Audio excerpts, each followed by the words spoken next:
Israel's journey from Egypt to the Promised Land, what we call the Exodus, holds so many fascinating stories. It's a story with a lot of stories inside it.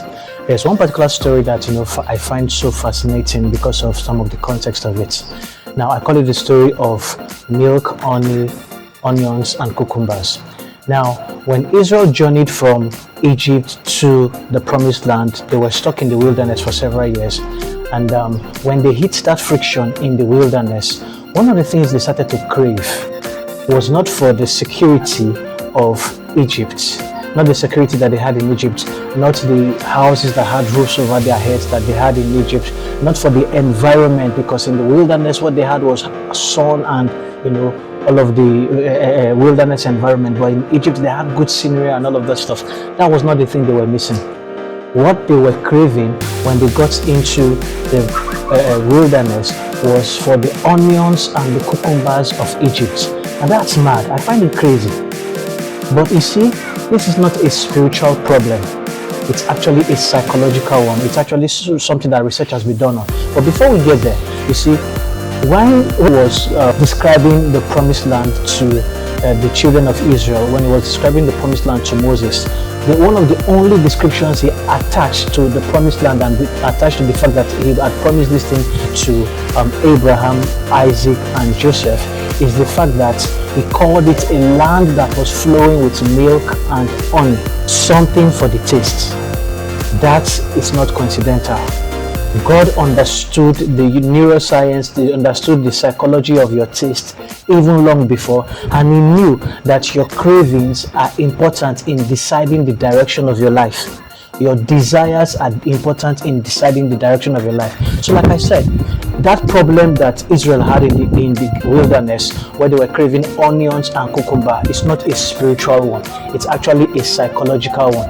And it's something that, if you're going to move from point A to B, if you're going to move from poverty to wealth, if you're going to change your life, it's something that you must factor in. A lot of people make resolutions and don't keep to the resolutions because their cravings for the life that they want to live is stronger than their cravings for the future they want to have.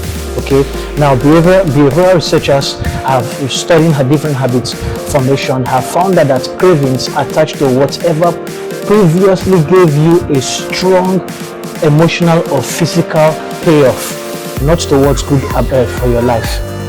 So your cravings attached to what gave you security in the past, what gave you good cool off, what gave you pleasure in the past. It does not attach itself to what's good for your future. And this is very critical. As a matter of fact, in addiction research, have been treated as a clinical variable, something measurable that reliably predicts whether somebody is going to relapse into their old behavior or into their old life or into the addiction they are trying to break or not. Your cravings. This tells us one very, very important thing. You see, you cannot change your life without changing your cravings. Destiny moves in the direction of your strongest desires. This is very, very critical. Your life moves in the direction of your strongest desires. And you see that whole generation in the wilderness that were craving for onions and cucumbers, they died there because they could not move into the promised land. God had to, and God did not want them to move back into their land of slavery. God had to preserve them until their deaths in the wilderness. That's crazy. And you see, many people have had good plans of what they want to do, but they have died in their own wilderness. They have died never becoming. One of the key things is because of your cravings.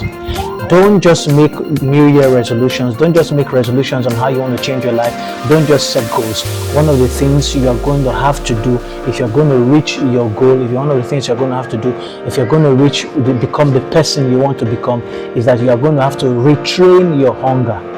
You must retrain your hunger. You must retrain your desires. You must retrain your cravings. This is critical. Your life does not move in the direction of your goals. Your life moves in the direction of your cravings. Your life moves in the direction of your desires. So you must retrain your desires. You must retrain your cravings. Okay, and that's even people that backslide. You see, a lot of people that backslide in Christianity, it's not that their faith or their salvation was fake. It's the fact that they still had an untrained desire. on the inside. And here's one of the things that God wanted to do for the children of Israel when he was talking to them about the promised land and called it a land flowing with milk and honey. He wanted to give them a foretaste of where they were going to. So here's the principle. If you are going to become anything, whatever it is you want to become, find a way to start giving yourself a foretaste of that thing.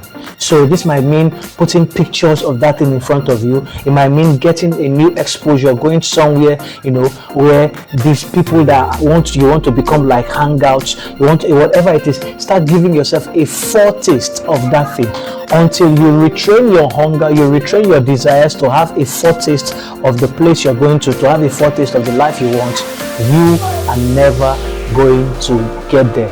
You see, when life becomes tough, when your push for a new life becomes difficult, when you meet obstacles, what is going to win is not your goals. What is going to win is not sheer willpower and determination, it's your craving. Your craving will always master your determination. Your craving will always master your willpower. So willpower and desire and determination are not strong enough. You must add your craving. You must retrain your craving. You must retrain your desire for where you want to go.